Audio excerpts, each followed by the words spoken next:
sens complètement en corrélation avec la nature, complètement en symbiose en fait. C'est-à-dire que quand je suis dans la nature, tout ce que je regarde autour de moi va me servir après à dessiner. En fait, chaque fois que je pose l'œil quelque part, je me dis comment je pourrais l'interpréter, qu'est-ce que je pourrais en faire.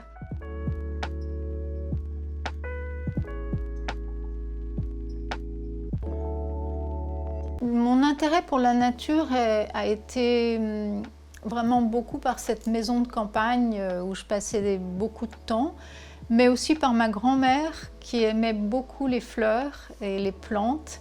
Ma grand-mère m'a vraiment inculqué ce regard. Et c'est vraiment ça qui est important, c'est d'aller au fond des choses, de ne pas passer superficiellement sur une œuvre, sur une plante. C'est toujours de la regarder sous tous ces angles.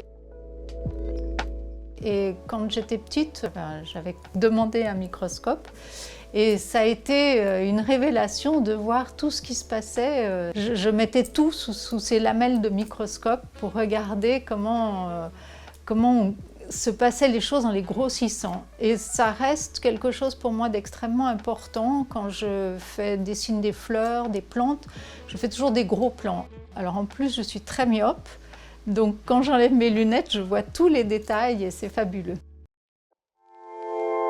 L'illustration botanique, c'est vraiment quelque chose qui a servi au fil des ans à montrer au grand public ou à des scientifiques ce que sont les plantes. Et ça a commencé dès que les gens ont voyagé et qu'ils ont voulu reproduire les plantes, puisqu'il n'y avait pas d'appareil photo, il fallait les dessiner.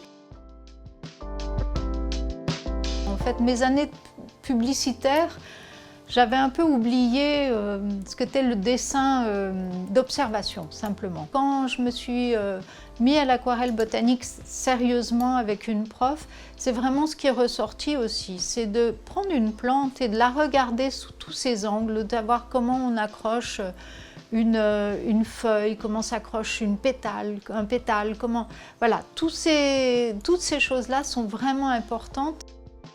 Parce que c'est ça qui est important dans l'aquarelle botanique, c'est donner son interprétation d'une plante, son sentiment, c'est ce qu'on aime dans la plante. Et en fait, moi, c'est ce que j'essaye de faire quand je fais du dessin botanique. J'aime beaucoup les fleurs séchées et les lichens et ça parce que c'est un petit monde, on a l'impression de rentrer à l'intérieur de la plante. Et c'est ça qui me plaît vraiment. Et le dessin botanique a des codes très particuliers, une rigueur qui me correspondent complètement. Il faut être vraiment très soucieux de ce qu'est la plante, plus que de son dessin. Par exemple, en aquarelle botanique, on ne met pas de blanc, on laisse des réserves, on ne revient jamais avec du blanc. Il y en a qui le font, mais normalement non, on ne met pas de noir non plus, théoriquement. Voilà, il y a des tas de petites règles comme ça qui sont très précises. Alors en aquarelle botanique, on fait toujours la lumière qui vient de la gauche. Et moi, je la fais toujours de la droite parce que j'ai travaillé dans la pub et que de la pub, c'est toujours de la droite. Voilà, donc c'est des petites choses qu'on peut... Après, chacun s'arrange avec ça. Mais c'est vraiment de retranscrire une plante, de retranscrire l'âme d'une plante avec sa vision.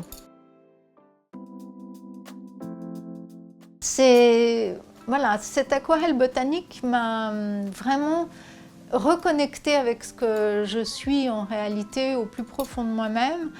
Ça m'a permis de voyager, je suis allée prendre des cours en Amazonie, au Brésil. Voilà, c'est tout ce que j'ai eu envie de faire petite, c'est-à-dire quand mes parents me rapportaient des objets insolites de tout leur voyage, ça me projetait. Je me disais c'est ça que je veux faire et voilà, j'ai réussi à le faire d'une autre manière et à connecter en fait ma passion pour les arts, ma passion pour le voyage et mon métier.